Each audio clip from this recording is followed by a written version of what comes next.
Mahigit 500 katao ang patay sa muling pagsiklab ng gera ng Israel at grupong Hamas. At DFA kinumpirmang walang Pilipino na nadamay sa insidente. Tunghayan sa Globalita.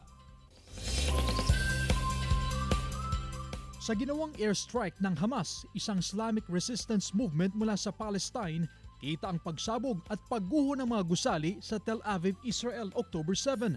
Ayon sa Hamas Armed Wing, hindi bababa sa 150 rockets ang kanilang pinakawalan sa ere. Ang resulta, malawakang pagkawasak ng mga bahay at gusali, pati mga sasakyan at ari-arian. Ayon sa otoridad, pumalo agad sa 500 katao ang bilang ng nasawi, habang aabot na sa 1,500 ang sugatan.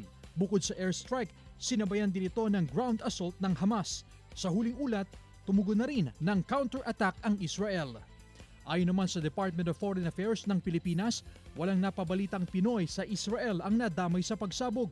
Sa report, aabot sa 30,000 Pinoy, karamihan ay mga domestic helpers ang nasa southern portion ng Israel na may kalayuan sa Gaza. Pero patuloy daw silang imomonitor ng Embahada ng Pilipinas sa Israel dahil sa patuloy na kaguluhan. Chris Zuniga para sa Mornings with Jimmy, Regional TV.